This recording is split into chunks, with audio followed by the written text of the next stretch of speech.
and I think this is just not another gender-based violence, webinar whereby we will be just discussing, but we are hoping that we can, come forth with, tangible outcomes from this webinar. And first and foremost, I would like to thank everyone who is able to tune in. I would like to thank the speakers and also MACUA and WAMUA and the advice office. So our topic today is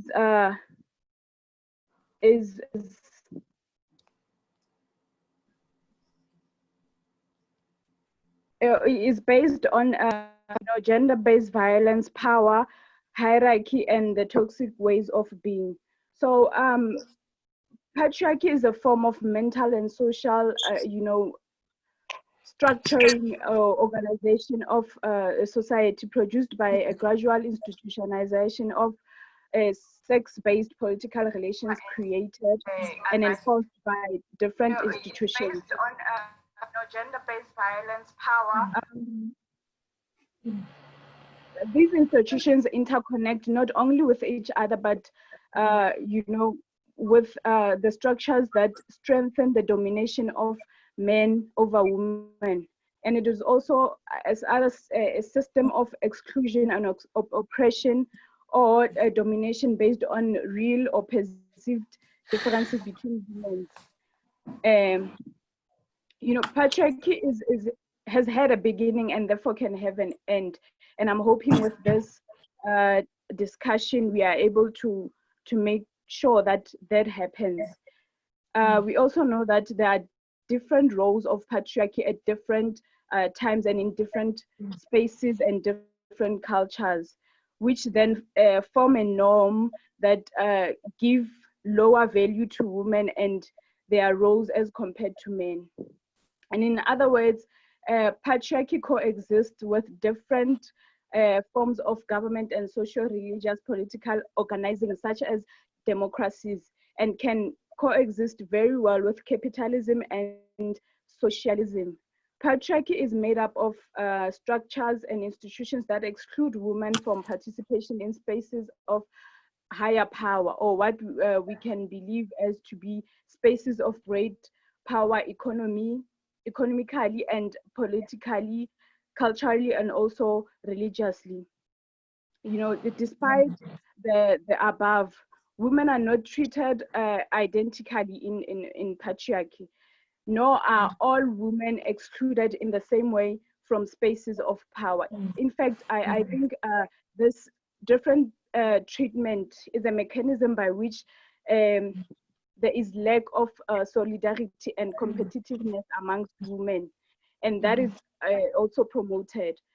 This lack of solidarity then among women, it sometimes escalates to the outright contempt of each of within the women, and then it also ensures that there is loyalty to men or male values.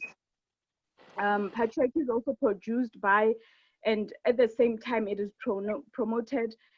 It promotes a mindset actually based on hierarchical and socialized thinking. The mindset divides reality into two categories, placing all of the perceived reality either into things or acts associated with nature, or things that are produced by culture. Furthermore, everything placed within a category of culture is overvalued, and while everything associated with nature, I believe, is undervalued. By situating men and putting them in a category whereby they are higher in terms of culturally, and women are less valued and are categorized as in nature.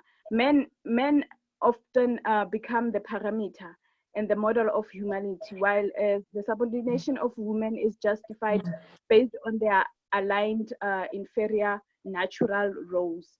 In patriarchy, gender roles and stereotypes may be different in each social class and culture, but through mechanisms, structures, and institutions mentioned previously, it, it, it, it makes these roles and stereotypes seem natural and universal. Across patriarchy's different models, women are exposed to different degrees and the types of violence, some common to all, but others are specific to each culture and religion and economic model adopted by patriarchy.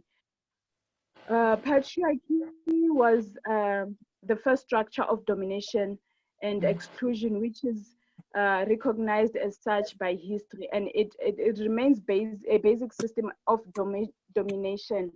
Ironically, while being the most and enduring system of inequality, it is hardly ever perceived as such by even women themselves. So this brings about gender-based violence. So gender-based violence is profound and it's widespread in South Africa. It impacts on every aspect of life. And it is very systematic and it is deeply embedded in institutions, cultures, and traditions in South Africa. I believe that there is no community or society that is free of gender-based violence. Although there are, statistics and, all the other reasons why, gender-based violence is not reported in South Africa. It is evident that in South Africa, particularly, there are high rates of gender-based violence, while other people, all other genders may perpetuate, gender-based violence and experience violence, but men are mostly often the perpetrators and women and children are victims. Drivers of gender-based violence are the factors which lead to and perpetuate gender-based violence. Ultimately, gender-powered inequalities rooted in patriarchy is the primary driver of gender-based violence. And it is more prevalent in societies where there's a culture of violence, and there is male domination and it is treated as a norm. A belief that male domination can manifest in men feeling entitled to a strict reinforcement of gender roles and hierarchy to women, having low social value and power, and associating masculinity with the control of women. These factors interact with a number of drivers such as social norms, which may be cultural and religious, the low levels of women empowerment, the lack of social support, social economic inequality, and the substance abuse. And in South Africa, gender-based violence pervades political, economical, and social structures of the society and is driven strongly in patriarchal social norms. And addressing this gender-based violence is a complex issue requiring multi-phased responses and commitment of all stakeholders, including our government, including our civil society, including our organizations, and all the other citizens of South Africa. And there is a growing recognition in South Africa in terms of the magnitude and the impact of gender-based violence and of the need to strengthen the response across the sectors. And I believe that this is the right platform so that we are able to draw strength from each other and respond to this gender-based violence, this power and this hierarchy and this toxic ways of being. I would like to you know, to welcome and I also have a great pleasure of introducing our speakers. First and foremost, that would be Nomonde Nkosi. Nomonde Nkosi is a feminist, a Pan-Africanist, and a human rights defender. And we are so privileged to have you, and also as a leader in a mining affected community, to join us. And our second speaker would be Fatima Shabodin, a strategy director in Rave Foundation, a highly decorated director indeed.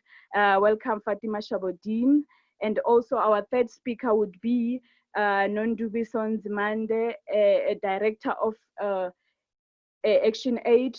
We are very grateful to have you in our platform.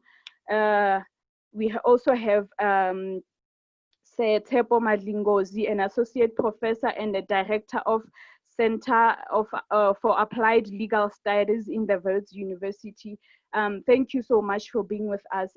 I would hand over now to Nomonde Nkosi to present. Thank you. Sorry, Nonhlanhla. Unfortunately, Nomonde has just had some problems in joining today. She is now connecting soon, but perhaps we can move on so long, and then she'll join us in the next couple of minutes. Oh, okay. Thank you, Chris. So I think we'll just hand over to Fatima Shabodin to go next. Fatima. Thank you, Nonhlanhla. I suspected that ambush was coming. So I think, first of all, as a feminist, I like to be introduced as a feminist activist. Those job titles will come and go. I'd hope that even if I were unemployed tomorrow, you'd still think I've got something valuable to add to this conversation. So as I said right at the beginning, when I thought we were not online yet, I feel that it would be great to hear from MACUA and WAMUA what is the context to the conversation, because we don't just want to have another gender-based violence abstraction of a conversation. My understanding is that there's possibly issues inside MACUA that the conversation wants to assist in kind of how it organizes and how effective it is. And if some of those were put on the table, I think it would be useful. From my side, I think just to add on to what has been presented already, I think patriarchy, as we know, is it's the outcome of a complex historical process, and part of the issue is, so I do agree with the notion that patriarchy is the first occupation, certainly for women, and that we have clarity that over the ages, if you look at slavery, colonialism, apartheid, and post-apartheid, it metastasizes almost. I think of it as cancer in how it spreads and how it reproduces itself. So the very definition of toxicity is a poison. It poisons a system that dies slowly, or it reproduces itself. So I do think if toxic masculinity is part of the conversation today, it would be useful for us to identify what the key sites are of that reproduction. And because for us, the challenge about fighting patriarchy and the manifestation of gender-based violence in particular is the fact that it's so overwhelming, and because it's so complex, there's no aspect of life that's not affected by this framework, because we take our gender identities with us wherever we go, whether we go to church, whether we get in bed, whether I walk into my mother's house. That identity is very consistent, and it's always a feature in the power relationship that I carry with myself. So I think we did touch on intersectionality very briefly. I only want to say, to add to that conversation, that intersectionality is the idea that we are not one thing, that we are all made up of layers of complex identities, social constructs, and that the important thing is that some of those identities remain constant throughout our lives, but some of those change. So I think it's also important for us as individuals to understand where our identities intersect, and also to recognize that in some contexts, one identity, one part of me will assume greater, significance and prevalence and so on. for me, in the South African context, I want to talk about South Africa very particular and how this thing has played out in our sector, you know, and what we can learn, what we need to think about in terms of how we organize ourselves and our struggles. So I think the first thing is we know that in our country, there's been very lazy kind of engagement around what this gender-based violence is and how we respond to it, because I think given the desperation, we want to get to that easy, you know, magic silver bullet. So for me, the first thing is to recognize that, you know, a system of oppression that has built up over thousands of years won't be eradicated by a law, not by a court case, not by a total shutdown one march. It is a very hard process of unlearning prevailing societal values. So I think it's very important, because what bothers me about the current discourse, and I think all of us are guilty of it to some extent, is we externalize it to some imaginary monsters. So we think you know, we read these horrible stories of a man who hangs his partner in a tree when she's pregnant, and we can't imagine what takes someone there, what makes that okay. But the scale at which that happens is so extreme in our country that the luxury of saying that this is a problem somewhere, not within us, not within me, it's a luxury we can't actually afford anymore. And so the reality is that when we talk about these issues, you know, if we look at the statistics, if we look at the fact that the MRC says 1 in 3 men have raped, we also have to consider the possibility that 1 in 3 men in our organizations have raped. 1 in 3 men on this webinar has raped, and that they've done so usually before they turn 20. So that's the statistic. Most young men in our country who rape people, or men who continue to become rapists later in their lives, do so at a very young age.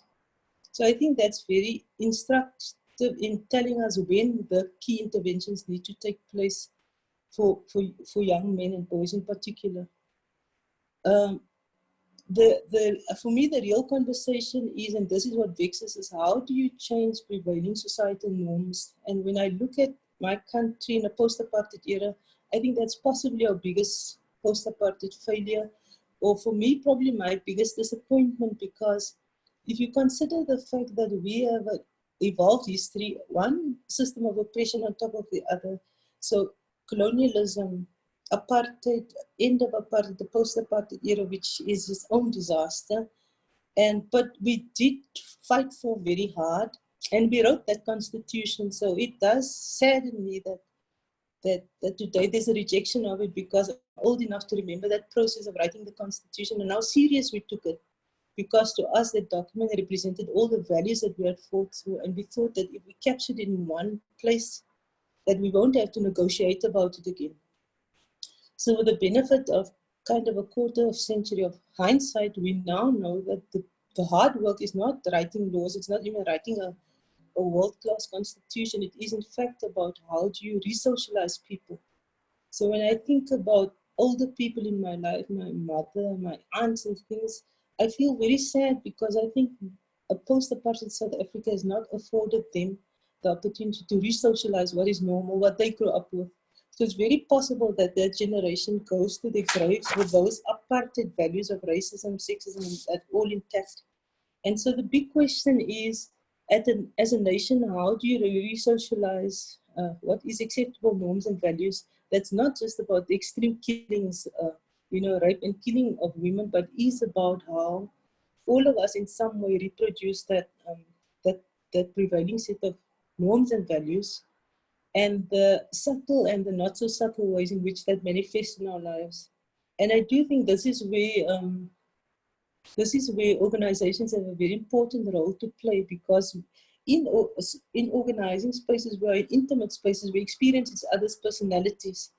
I'm on the one August chat, the organizing, and this, I've experienced one person as bullying. So you see people's personalities and their value systems come out. But it does mean that in our organizations, we must develop relationships of trust so that we can hold each other accountable at that level. So I think at the heart of the conversation is us asking ourselves, I don't want to give numbers, because I think the magnitude of the scale of this of the scale of this pandemic goes lost in the mathematical numbers. But I want to ask everybody on the webinar, if you remember when last a Boeing crashed in South Africa, when a plane went down, and what our country's response to that was. And I don't know, I actually don't know when it was, but the reality is that our country comes to a standstill. Flags fly at half-mast, there's an immediate investigation, and we want to understand what went wrong. How does a Boeing go down? How do all those people die? What do we need to do differently? And the reality is in our country, every year, the equivalent of 5 Boeing loads of women go down and crash in our country, and there isn't a sense of alarm. And that lack of alarm is a normalization of what it is. And so for me, I did refer earlier to the issue of sites of toxic masculinity. We have, and I'll stand in my responsibility for this as well. In the women's rights movement, part of our gut instinct has been to focus on the criminal justice system. Yeah? And it's because we want safety, we want to be alive, which is not an irrational instinct or desire. But in that drive to fight for our own survival, we've always almost made the prison system the solution to our crisis. So I want to share, as someone who's got a sibling who's been in and out of prison for a long time, I've seen very upfront what prison system does to men and their families.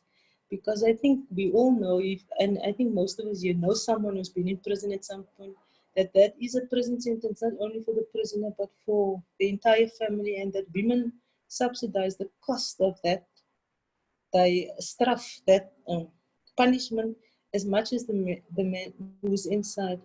And so for me, it's important that we, number one, recognize we do not have enough prisons in this country for all the men who perpetrate this kind of violences, and the prison system itself is one of the key sites of toxic masculinity. So again, talking about the person I know most intimately, when I think about my brother and his kind of first foray into the criminal justice system, it was as a young kind of colored working class drug addict. And over the years, I've seen what the prison system does to someone like that who just lost his path. So as much as I want to be alive, I also need to understand that the prison system in our country and globally is in itself part of a system that aims to oppress Black people, and it, as it stands, is concentrated on Black men as the perpetrators of these crimes. So I think as hard as it is for us, we have to develop an imagination of what alternative is. How do you ensure women and children's safety from perpetrators who will perpetrate and will probably do so then if you don't contain them in some way, but not through a prison system that doesn't work. And so for me, at the heart, and what I suspect is at the subtext of the MACUA conversation, is the relations between men and women. And I don't know if I read the invitation incorrectly, but I know from my experience and conversations with male comrades that there's a feeling that women are making them the enemies, and that we shouldn't be doing that because men are our comrades and we have common enemies. And so this for me is at the heart of a conversation of social movements and the social justice sector in South Africa.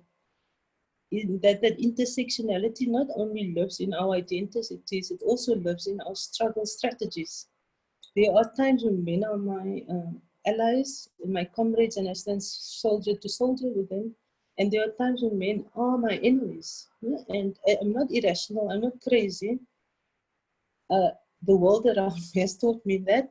And that while I know it's uncomfortable, the men who work with us and who stand with us need to get that and to own that. They need to understand that we did not wake up one morning and decide the brothers who fight capitalism alongside us are now enemies.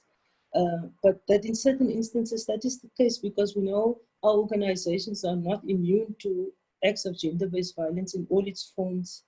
And I think the whole sexual harassment crisis gave us a small glimpse into that reality, but I think I have not even begun to scratch the surface.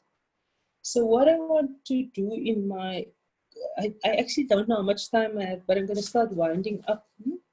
I want to talk about the mining system and the economy, and how these struggles are interconnected. So again, reflecting on the women's rights movement in our country, I do want to say one thing first. In the write-up to this thing, I read something about white liberal or Western feminism and so on. So I think it is uncontested that that framework has its limitations and doesn't apply to our context. At the same time, I don't want to make white women who preceded us in struggle, who kind of captured the dominance of this framework. I don't want to make them my enemy. It's not in my interest as a woman to do that. So I want to look at them. I want to say they did what they thought was best, didn't see the limitations of their approach. But we are here now and we build on what they did, because the reality is it's very difficult to acknowledge the distance we've traveled as women on this planet, because there's so much wrong about what we experience in this world. But the reality is there has been significant strides, and some of those advancements, which may seem small or insignificant, are things that have changed our lives. That are the fact that we can get contraceptives, we take it for granted now. When I was a young girl, my mother couldn't open an Edgar's account without my father's permission. So all of that legislative frameworks now have been kind of cleaned of that biases. That rape now is something, I think we take for granted that we have these numbers, but there was a time when people contested whether rape is even a possibility. And we know that now that debate continues, sadly, at the level of our judiciary about whether rape in marriages is real. And then we see women in public leadership. The fact that there is even a WAMUA is a testimony to the fact that these things have changed, because if we look back at social movements and trade unions in our country and the level of gender blindness that prevailed for decades, then we know that it's not always been the case. So the fact that MACUA is hosting this conversation is itself evidence of that. I want to say, in terms of progress, and I know we take it for granted that we use the word patriarchy, but again, I want to reflect on, I attended a meeting once now of a collective of people who wanted to start a National Women's Federation, National Women's Alliance, very broad ideological spectrum. And because for me, patriarchy was such a grounding construct in the notion of women's rights, I insisted and I fought for us to include the concept of patriarchy in the preamble of the document. And I was so dogged about it, eventually I got thrown out of the meeting. So I do want to remind us, maybe for younger comrades or for people who are not focused on issues of women's struggles before, that even the notion that patriarchy is now center stage. You can switch on the sonar in this country and hear someone talk about patriarchy. You can listen to leaders of social movements and they talk about patriarchy.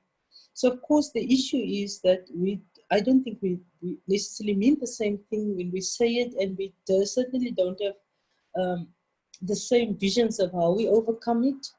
But even the fact that that word is now in our mainstream lexicon is an indicator of a shift of thinking.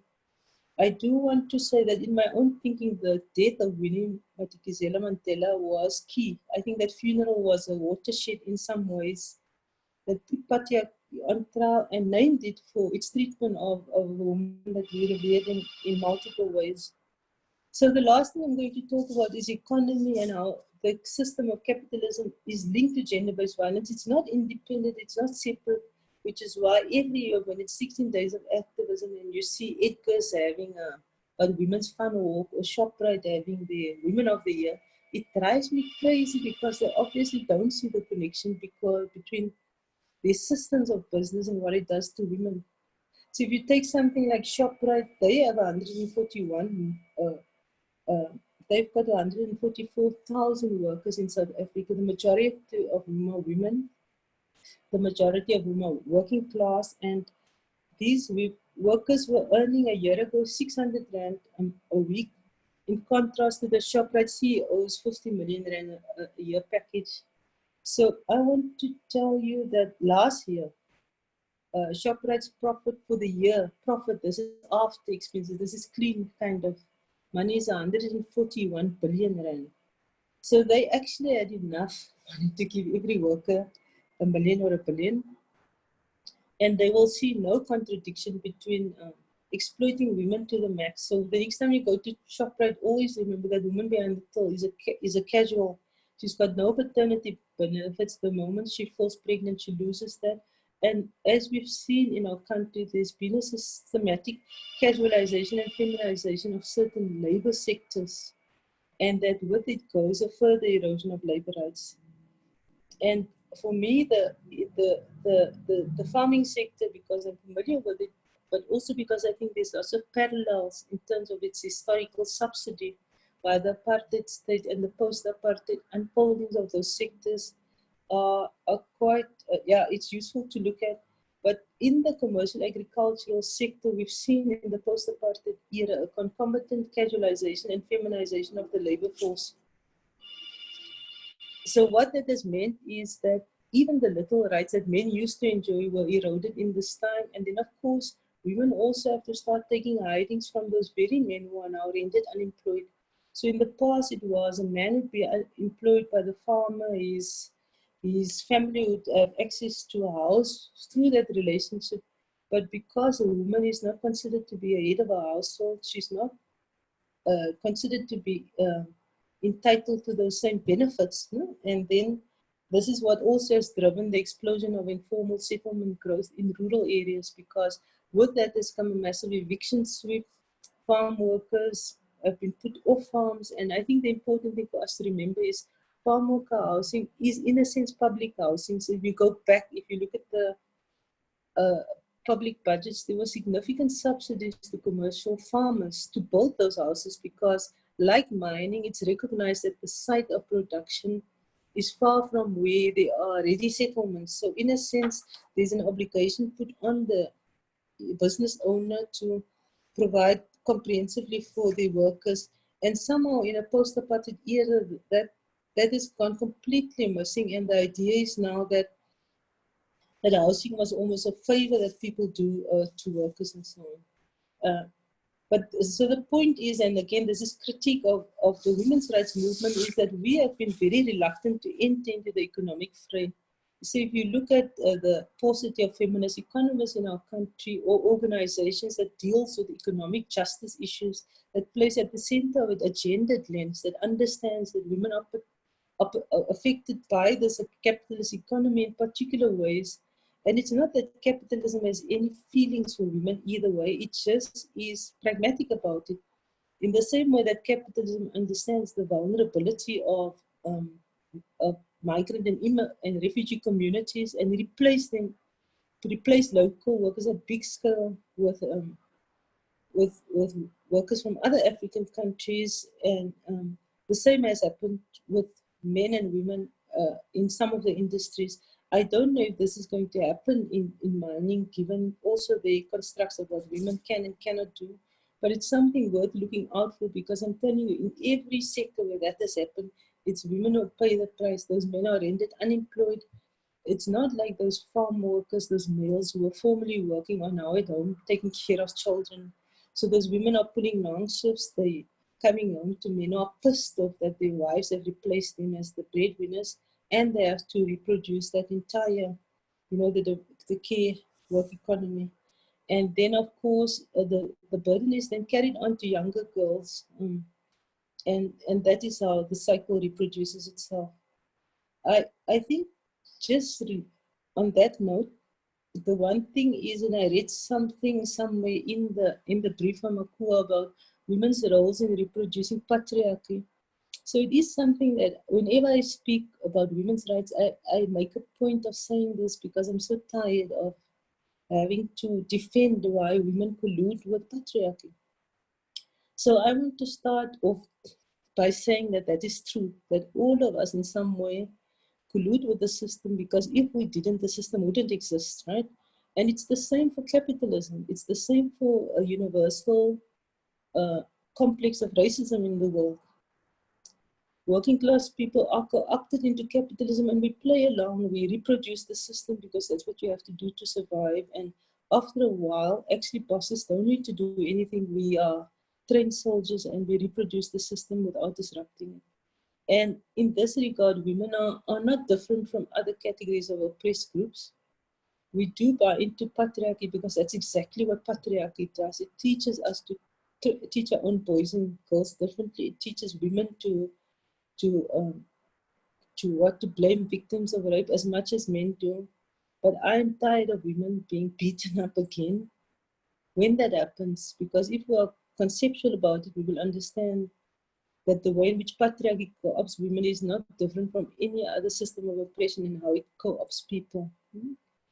I think I want to, maybe just to conclude on the economic component of the conversation, to say that we can't have the women's rights movement in the country must move into to what is considered the hard issues of economy. And it's not because I think if we have socialism, we will be free, but I'm very clear that while capitalism prevails, I cannot be free. It's not possible for women to be free in that system because patriarchy is that useful handmaiden to this economic system, and because it's completely functional. I don't think capitalism has any particular feelings about me as a woman. It just understands pragmatically that it has to live off other systems of oppression, whether it's xenophobia or racism or patriarchy, to exploit the people rendered most vulnerable in that system. So for women's rights organizations to move into the economic sphere, into the sphere of labor rights, which is where we are not now, because we are maybe justifiably preoccupied with gender-based violence.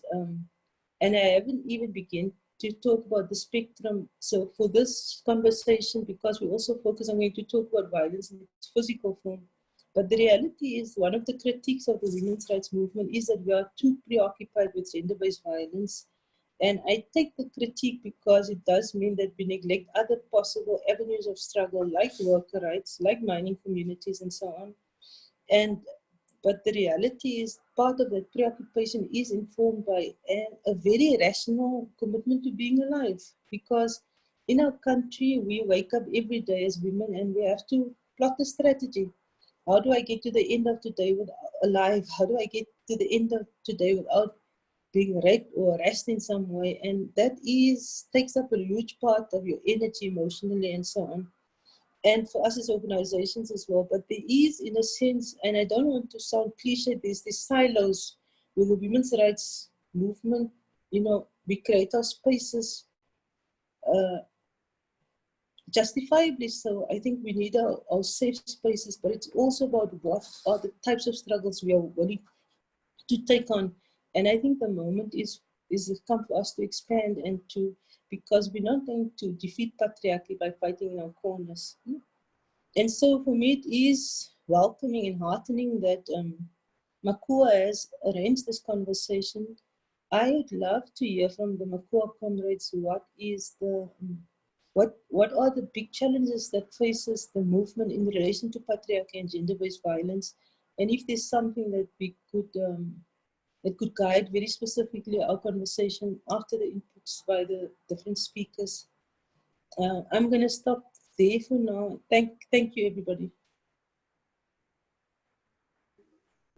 Thank you so much, Fatima. And just to highlight one of the points that you put out is that you said that we should understand our identities, not as only individuals, but also as communities, as societies, and as the whole of South Africa. And also that we need to understand that this process of changing systems is a very hard process, and we need to really changing the society norms. We need to start changing these toxic systems. And also that you highlighted that South Africa has been faced with toxic systems since time began. Your apartheid and your colonialism and all of that, and that it is our hard work that we need to do so that we can change these systems, we can change these norms in our societies, we can change norms in our community, and then make sure that this environment, this place that we live in is not toxic for all. And you said something very, very important, and I think I should also highlight that we want safety, we want to be alive, and that not all men are our enemies, and there are men that are allies, in the struggle against gender-based violence. And I think we also need to understand and acknowledge them, and that we also need, them to help us get this burden off of our backs. And I came across a quote while I was doing my research, and the quote said, "If I had a hammer, I would break patriarchy." And I think this platform is our hammer. These conversations, these strategies that we come with, and these movements against patriarchy, against gender-based violence, against these toxic ways that we experience in our community, our society, is our hammer to break this patriarchy and to break this hierarchy and this toxic power that we experience. Thank you so much for the eye-opening, and I don't know if Nomonde is in yet. If Nomonde is in, can she go in, please?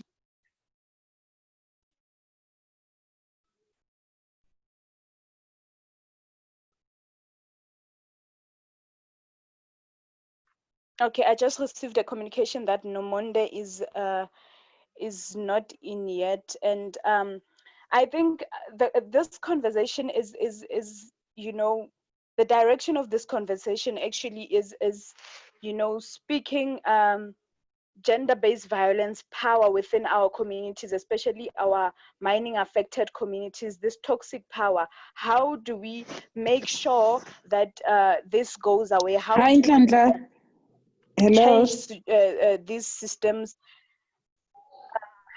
Hi, Nomonde. Hi, how are you?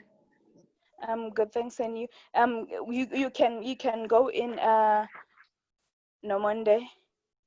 All right. Firstly, I would like to apologize for being late. I'm so frustrated right now, guys. I don't know that am I going to present it well. I've been trying to get into a meeting, but I was failing. So, man, I don't know if you went where to start, but then I would like firstly to take this opportunity and thanks MACUA and the advisory office for giving me this opportunity on a topic that I'm so passionate with, and being a woman who's living in a mining affected community. So for me, looking at gender-based violence, it's broad, and I feel as if women, Black women especially, cannot breathe in mining communities. Black women are so violated, exploited, and they are victims of abuse, victims of economical and patriarchy. So now, thinking to myself that as South Africa, on the 21st of March, we always celebrate a Human Rights Day. For me, I feel as if women shouldn't celebrate that day because we are still oppressed while claiming to be in a space that accommodates women. So during COVID, as WAMUA, we have done a research on how women are faced by a gender-based violence during COVID. You know, one of the questions that was there was, have you ever been abused during COVID? You know, answers that we got from women were so surprising, that women are being abused. Women cannot go to police stations, a reason being, if their partners get arrested, what is the next meal going to come from? And for us, it was like, we look at food security. Women are not free to get food. Women don't have land to make sure ukuthi bakhona ukuzitshalela bona at their backyard. So the living conditions of women, it's also a gender-based violence, because we are the ones who are also expected to provide food for our families. And another question was on our questionnaire that we did was, have you ever go to bed hungry? And it was one of the outstanding questions, where women especially were saying, I spend maybe 2 or 3 nights without food in a week. So this also gives us a clear picture that women are still suffering, while we are claiming that we are living in a free society, in a free country that accommodates women. I can say they are accommodating us because we are not free as women in South Africa. So coming from my background, being an activist, being a feminist, going all around to talk to women in mining affected communities, I've noticed that women voices, it's not heard because of the power of men who are in positions, influential positions, political positions, where you will find that if you are a woman, you are expected to, what can I say, to exchange sex for opportunities. So I've asked women most of the time, what do you think can be the solution? And most of them are saying, if I can just get a job, I don't care even if I can exchange sex for a job. So it tells you that women need economical freedom.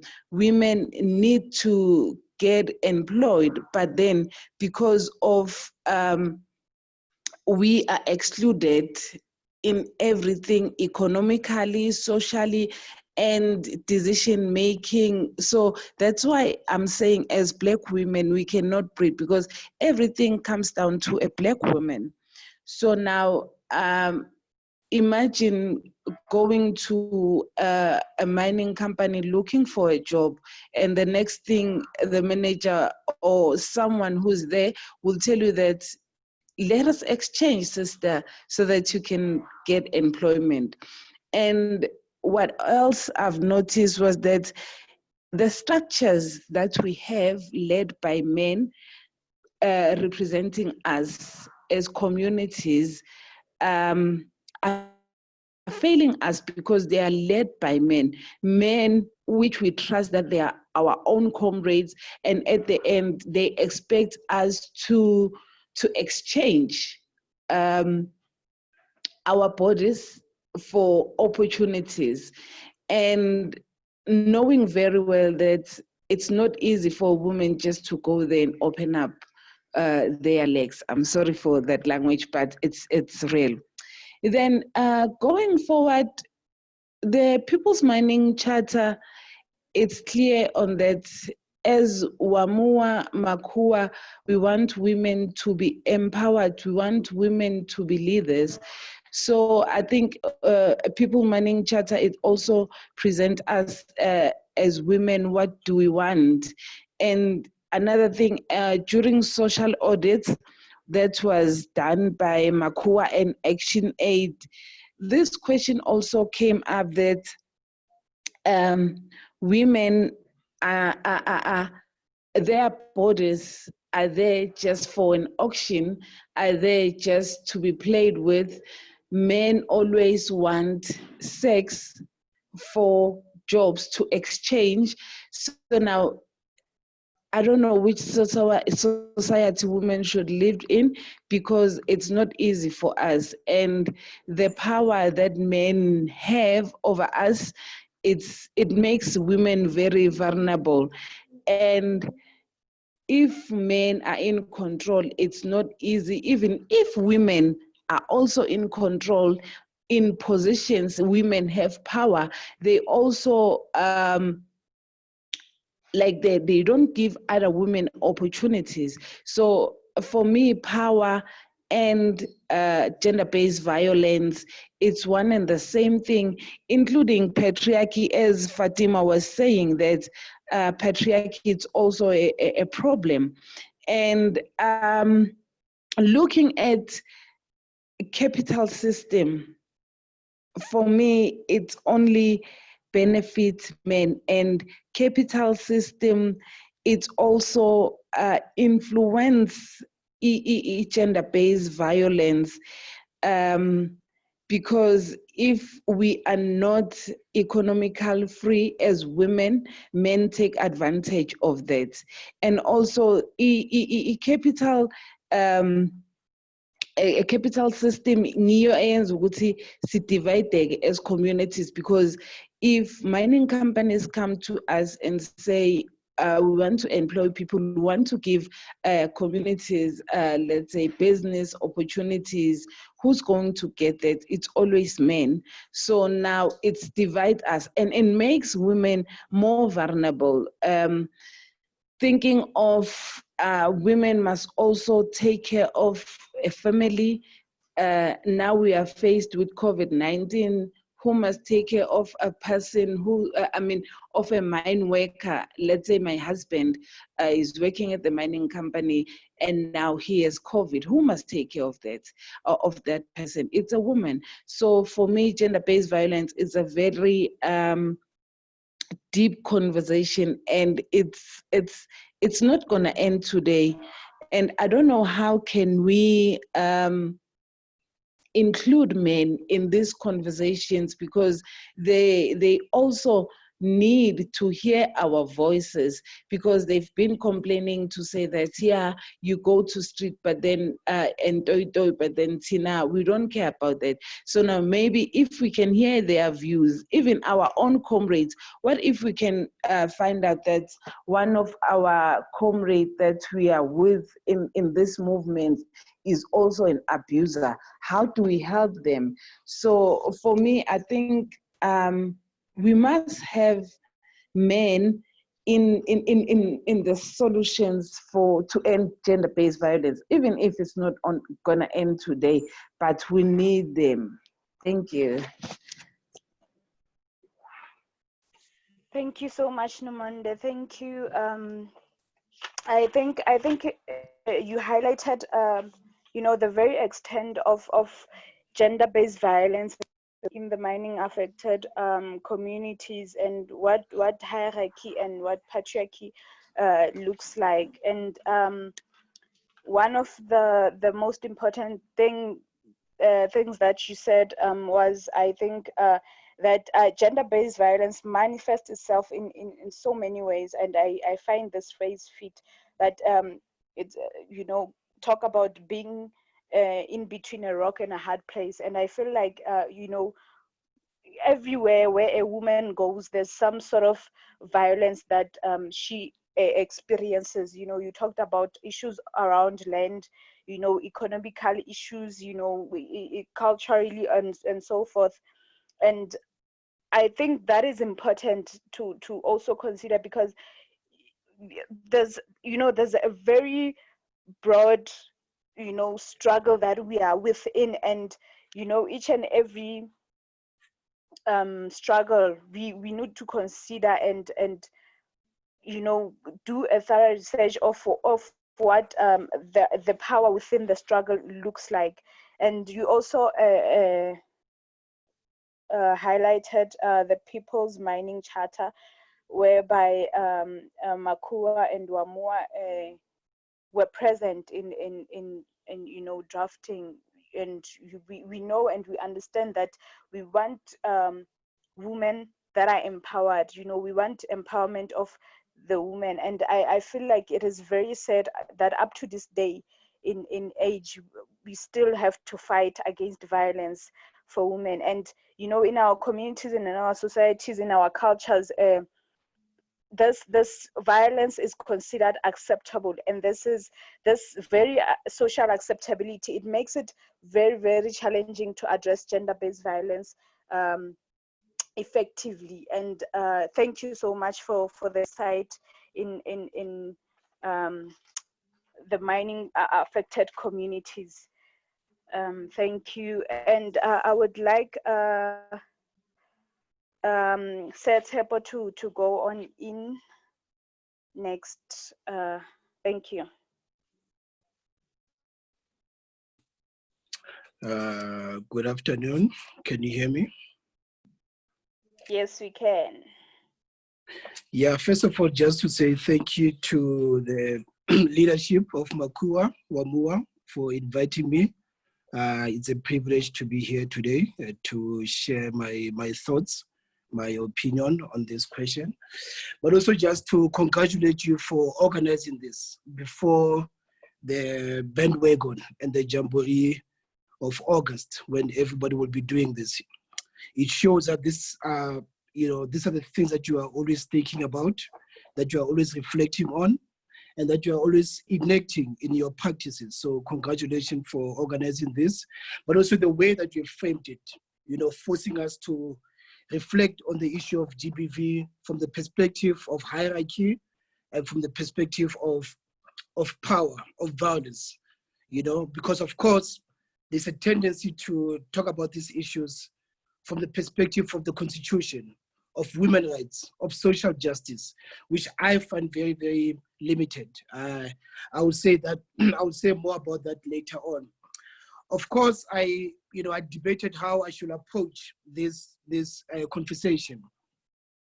I had two choices: either to approach it from a perspective of being a teacher and being a scholar, which I am, from a discourse philosophical level. And of course, from that perspective, I was going to talk about the stuff that you highlight in your brief. The idea that, we can't understand GBV, women's subjugation, unless we place this in the context of an undecolonized society. Now, if we don't understand, if we don't move from that perspective, that we are operating in an undecolonized society, I'm afraid that our approach, our lens, our practices, our tactics, our strategy will be almost useless.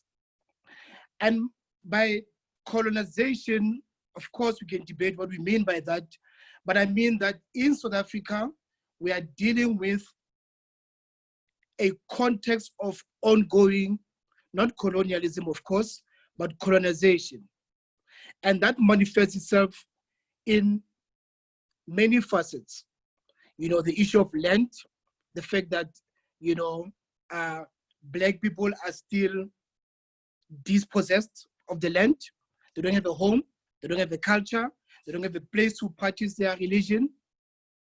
They don't have a place to have homes, that they are always evicted.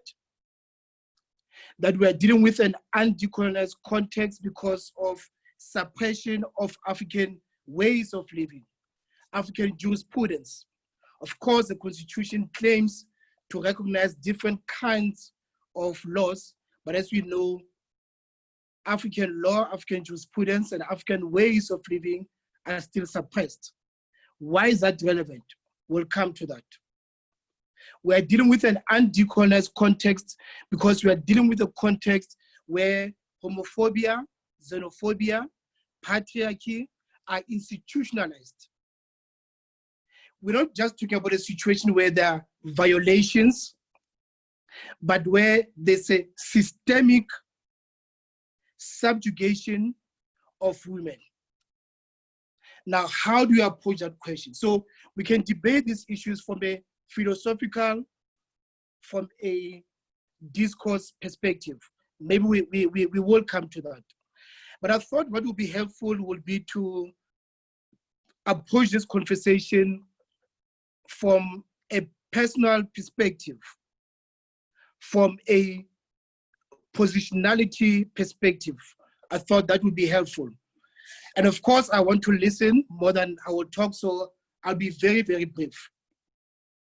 Now, my approach to this question is based on my positionality, and my positionality is made up of maybe 4 or 5 aspects. The first aspect, of course, is the aspect of my gender and class identity and position. So class, gender, location, that's the first aspect of my positionality when it comes to GBV. The second aspect, of course, is my childhood, where I grew up, how I grew up. The third aspect is, of course, the work and the activism that I do and how I try to deal with the question of GBV. And then finally, my ideology. Now, when we come to the first one, my gender and class location. As a man, I can't have this conversation unless I disclose my location and my positionality. My location and my positionality and my identity is that of a middle class heterosexual man, a middle class heterosexual man. Now, in this society of ours, it means that I enjoy privilege. It means that I've internalized patriarchy. It means, thirdly, that I enact patriarchy. I not only enjoy patriarchy passively, it means that actively, on a daily basis, I enact patriarchy. I'm a patriarch. That's the first that I need to understand when it comes to GVB. So that means that on a daily basis, I need to be self-aware, I need to self-introspect, I need to be a traitor to my gender and class, and it means I have to constantly reflect on my privilege and how I should lose that privilege. So the first aspect to this conversation is that as a man, I cannot talk about GBV without losing something. There must be an understanding and a commitment to lose. Without that, we are playing games. Without that, we, will be like these white social justice people who talk about social justice, who talk about holding the state accountable while they're holding on to their privilege. It's a joke, right? It's the same when we talk about GBV. As a man, there's no conversation like this unless I'm prepared to lose and unless I'm prepared to understand that I'm a patriarch that enjoys patriarchy passively, but also that enacts patriarchy, actively. So that's the first aspect of my positionality. The second aspect, of course, is my childhood. Now, I grew up, and this is relevant to MACUA and WAMUA, I grew up in a mining community where my father was a miner. Now that means several things. The first thing that it means is that I grew up without a father, right? A father who will only come home after 6 months, after 7 months. A father who lived in a hostel and was infantilized. Infantilized because, they had to live in bunker beds, without women, without children, and so forth, infantilized. What does it mean to grow up with a father who's not only absent, but who's infantilized? A father who, when they come home, they don't know their place because the mother has done everything. The mother cleans the yard, the mother extends the house, the mother takes kids to school. And therefore the father must enact violence to assert their manhood and their place. But also growing up in that kind of society, in a mining community where I grew up, it means you grow up in the context where you understand that the question of GBV is a question of economy, of the economy, right? A situation where 90% or 80% of women are unemployed, a situation where women have to enter into transactional relationship with men to make money, a situation where men would have a wife in the mining community and a wife, you know, in the village. And that is a source of pride, that is a source of, you know, bragging, and we grow up with that. But the context of a mining community, then when I grew up and today, and mining communities are a colonial setup. There's no doubt about that. Mining communities, the way the state relates to mining communities, the way mining companies relate to communities, when I grew up under apartheid and today, is still a colonial setup. This is a context where GBV plays out, right? A context where GBV is an outcome of our so-called traditional culture, an outcome of the economy, and an outcome of the colonial setup. How do you deal with that? Now, for me, what that taught me is that solutions that are based on middle class NGOs parachuting into this setup, where they come to capacitate these communities, where they set up PowerPoints and tell you about the Constitution, are not very helpful. I saw that, I see that today. So I'm mentioning this just to talk about where I'm coming from, where all of us, including myself, lost fathers in the mine. How do you deal with that from a psychological perspective, from an activist perspective? The third aspect of my positionality, of course, is my activism and the work that I do. Of course, as I was introduced, I'm both a teacher, but also a director of a human rights center. But where I find most joy and most meaning is in the work that I do as board member of various organizations. So I'm a board member of about 4 or 5 or 6 organizations, social movements, all of them.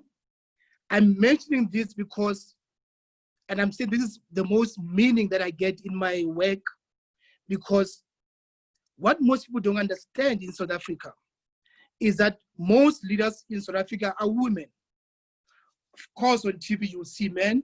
Of course, on paper, you will see Tshepo as a director. But if you go to the ground, in all social movements, whether it's in Amanga.mobi, where I'm a board member, whether it's with the Rural Democracy Trust, all these organizations, or Africa Ikalafe, women are the main activists, the main organizers, and the main framers of the struggle. And for me, that has taught me a lot. This is where I do my most learning and my most, understanding of the issues. Of course, I'm also, in this organization, CALS, the Center for Applied Legal Studies, where we say that our strategy is based on 2 pillars. The one pillar is accountability. The other pillar is the expansion of the agency of marginalized people. Accountability of the state, of private actors, but also on the other hand, expansion of the agency of marginalized actors. And in all our work, you see the issue of GBV being central, whether it's in our business and human rights program, where we are busy with a campaign of, assisting women mine workers, women who work underground in the mine, because we have found out, and they've come to this with this issue to us, where if they're pregnant, they are forced to hide their pregnancy because if they don't, they might lose their jobs. So there's a lot of, violation of sexual reproductive health care. In our environmental justice program, where we work with mining affiliated communities, where we try to attend to this power imbalance between mining communities and mining bosses and the state. So gender and the issue of GBV, you see it in all our programs. Now, I'm also mentioning my work because I'm a leader of an organization that is 90% women, 90% women.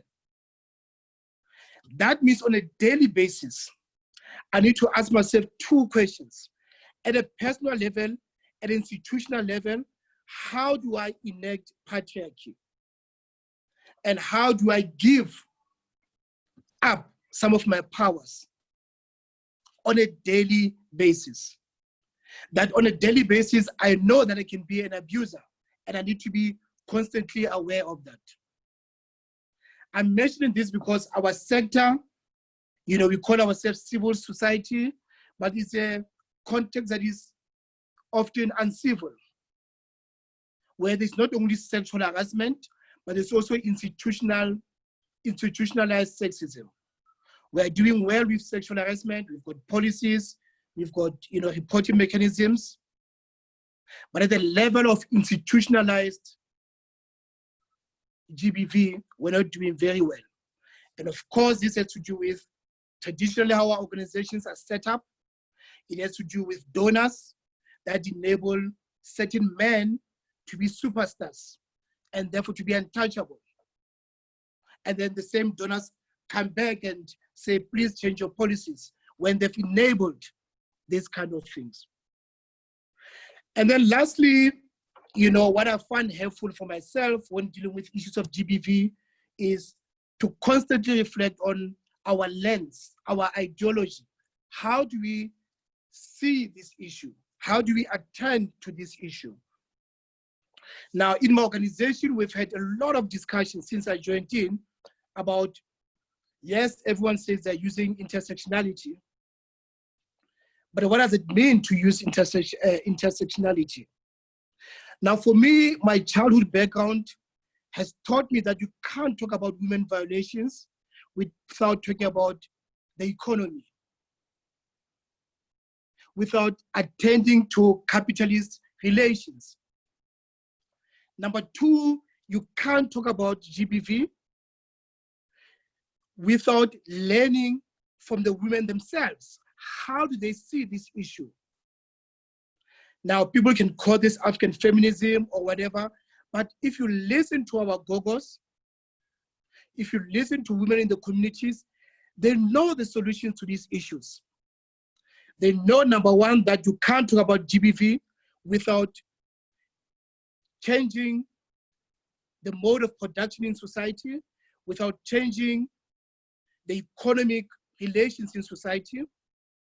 They understand, number two, that you can't solve the issue of GBV by parachuting in middle class activists, where GBV is resolved through technical solutions by lawyers, by NGO officials, by judges, and by donors. It won't work. Number three, they understand that the issue of GBV means that you cannot just take categories from elsewhere and copy and paste into their setting. That gender manifests itself differently from the West and from our societies. So the issue of epistemicide, the issue of epistemology, knowledge, how do we know how we know? So in our struggles, are we just reproducing concepts that we've cut and paste from elsewhere and then force them onto communities? Number four, they understand that unlike in Western feminism, in African feminism, it means that the issue of sisterhood must be, how do you put it? must be analyzed a little bit deeper. That sisterhood is important, but you can't go forward without bringing boys and men along. That you need to, in your organizations, in your struggles, to also bring men along. We can debate whether that's feasible or not. And that lastly, that in Africa, the issue of GBV has to do with imperialism, has to do with capitalism, has to do with our culture. How do we attend to GBV while holding on to some of our cultures? Western feminism says eradicate African culture. But of course, African feminism says there's nothing inherently patriarchal about our culture. They were made practical at a certain point in time. So the debate that we need to have is how do we transform our cultures without reenacting some of the harmful practices that we have. I think I'll stop there for now, and yeah, we can debate and talk furthermore. Thank you. Thank you so much, Tshepo. I think we are very much privileged to have scholars such as you, and we are very much privileged to have decorated directors of national NGOs, and I think your insight is very, very helpful. And you know, addressing gender-based violence is a very complex issue, and it requires, you know, different responses from different people, from different levels, and commitment from all, you know, the stakeholders. And points that you made that were very, very important, I think we should highlight also, is that your aspects of your, how before you talk about gender-based violence, what you should look at first. And I think you said the aspect, your aspect of class and gender, and you highlighted that you cannot respond to gender-based violence without losing anything.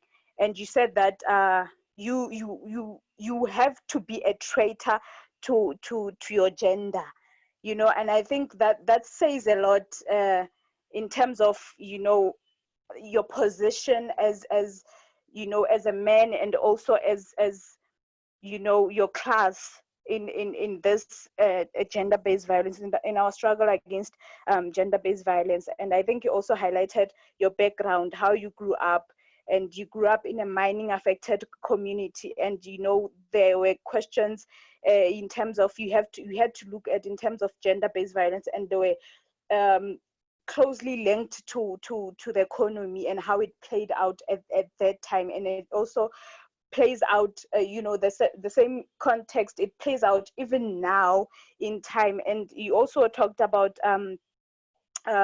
your work and your activism, and you said that you had to, you know, constantly be conscious and be aware of how you give up power, or rather how you control power in the way that is not toxic in your work environment, in your activism.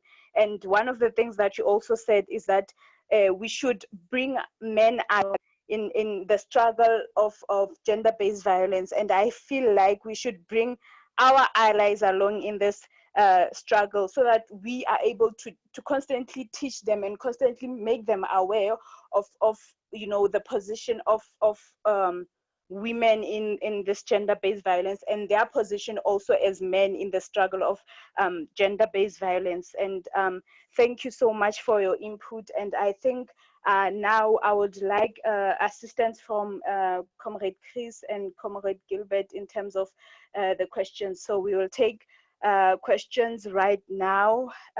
Comrade Chris.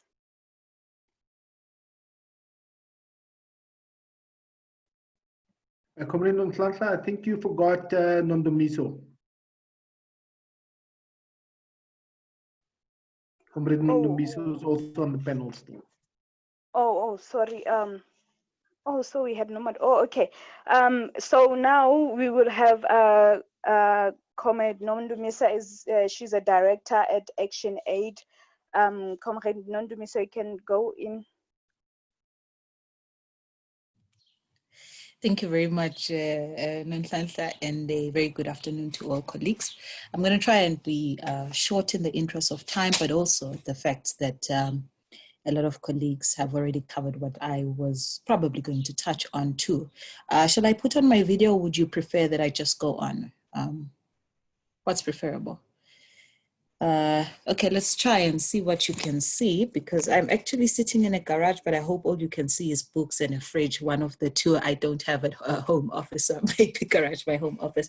But a very good afternoon, and to colleagues, Comrade Fatima Tsepo, Nomonde, and thank you so much, Nhlanhla, for the great facilitation. I do want to agree with the colleagues that indeed we need to look at how do we re-socialize and unlearn a lot of that we have learned. I know colleagues have already touched extensively on the issue of patriarchy, power, and toxic masculinity. So I'm not going to go into a lot of detail around that. And I just do want to also agree that it is certainly important that we look at gender-based violence. So I prefer to use violence against women in the context of unequal power relations. I specifically want to look at how it has played out in the context of COVID-19. Some call it coronavirus, COVID-19. I think all terms work. I think the starting point really is that we have to recognize that COVID has been fairly, it's had a gendered impact. And the reality of the matter is that one of the things that we saw from the beginning, from day one, level 5 lockdown, was a strong message that was sent by the government around us taking care of our loved ones during this difficult time. And I think whilst the message is important, the reality of the matter is we do know that the burden of care largely has lied and continues to lie with women and girls. But I also think that what we have seen is a situation where this notion or this construct of masculinity, of being a man, how you should behave, has certainly been challenged during COVID. The notion of being a provider as a man has certainly been challenged during COVID and prior to that too, because what we're seeing is a situation where a lot of jobs have been lost. There's been a loss of income, and so that expectation around men being providers has certainly been challenged during this period. And of course, prior to that, back to the issue of burden of care, we've also seen with schools closing that a lot of children have had to be home. And if you look at it, who has been largely taking care of the children? And in communities who experience water scarcity, we know that a lot of the duties around fetching water and so forth still continue to lie with women. So indeed, I do think that it's important for us to look at some of these issues in the context of COVID. And I also just want to stress that the reality of the matter is that women have been at the forefront, and a lot of women in particular have been at the forefront of responding to COVID. I recently had the opportunity to visit a community in Mokopane during the level 5 lockdown. And what I learned, and having had a conversation with women in the community, some of them went as far as saying, look, we have been providing food parcels, we've been doing soup kitchens in the community, and the reality of the matter is we can no longer afford to do that. We do not have PPE, but because of the lockdown, the reality of the matter is that we can no longer get the supplies that we ordinarily were getting from companies and so forth. But we also know that from day one, the shops that were largely open were supermarkets that were providing food, and women as tellers and so forth have really been at the forefront of responding to COVID, of supporting communities and so forth. Now, I think our biggest challenge in what I've seen during this particular period is how we've actually responded. And I think the reality of the matter is we have been, a part of it has been us learning and trying to understand what or how we should respond in the context of COVID. But I think it has really been largely uncoordinated.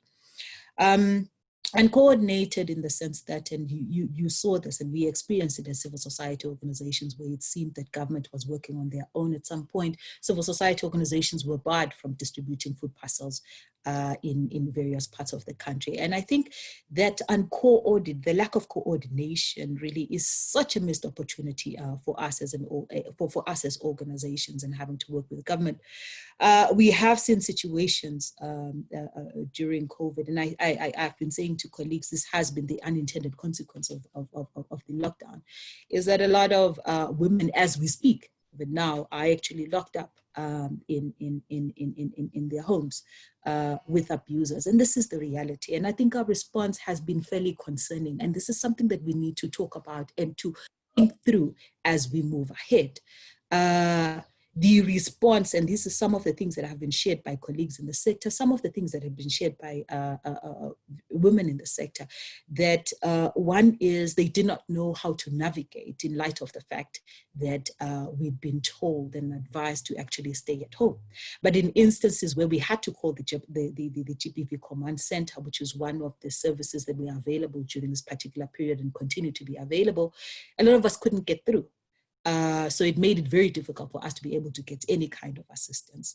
But also when we did or were able to actually get to the nearest police station, a lot of police officers actually told us that the reality of the matter is our focus, and our biggest focus right now is responding to COVID. So a lot of resources were actually channeled towards COVID, and this has been the reality even in the public healthcare system. So it's really been deeply concerning. And I think that there certainly has been missed opportunities in terms of our response. And I think the other thing that we also need to recognize is the very same civil society organizations who've been providing who play such a critical role in responding during this particular period, are the very same organizations. And in actual fact, I don't think that we have seen a situation where the president has announced a stimulus package for civil society organizations. I find that to be deeply worrying.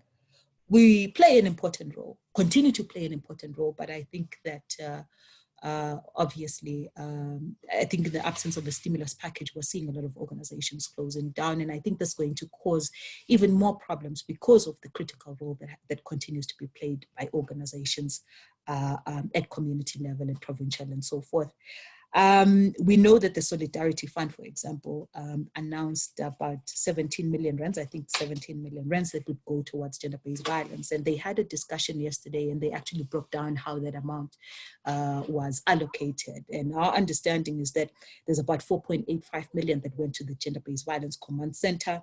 Another 7-point-something million went to the National Shelter Movement, and 2.5 million went to Zela Care Centers.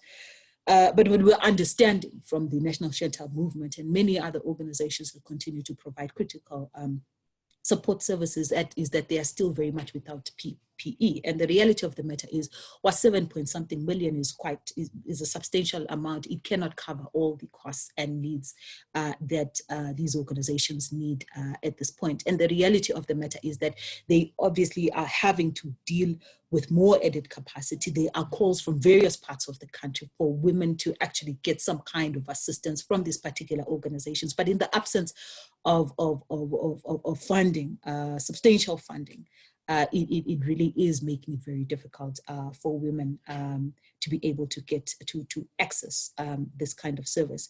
Let me just also add that in light of the fact that we've missed an opportunity here to find ways of us working together to be able to perhaps better respond to COVID, not all is lost. And I want to go back to this issue that has been touched on by all the colleagues in this presentation, is the fact that we can no longer afford a situation, colleagues, where we do not connect our struggles. We talked about the issue of intersectionality. We can no longer afford a situation of that nature where we do not connect our struggles. Fatima and other colleagues touch on the importance of women's economic rights, and some went as far as talking about economic justice. The reality of the matter is, it really is difficult difficult, I'm now putting it mildly, to address gender-based violence without looking at it in the context of other socioeconomic issues. That's the reality. I've worked in this space and been a part of the space for the past 16 years. And really, I think a lot of us have come to that realization that it is critical that when we talk about this issue of gender-based violence or violence against women, that we look at it in the context of other socioeconomic issues. And because the reality of the matter is that a lot of women are, as we put it, are in a situation at this point where they are locked up with abusers. But we are also learning more and more that women are saying, but have access to economic opportunities. And I think in terms of the state response, what was fairly surprising for me is that it had to take a couple of weeks for government to come back and say, hold on, we've now decided that this particular sector, which is the informal sector, women working, the salons and so forth, must actually open up. And the president's response in particular was that we are realizing that a lot of women work in this particular sector, so in this particular informal economy, and as a result, we think it's important to open up. And of course, he made the link between gender-based violence and the precarious gender-based violence in the informal economy, let's put it that way.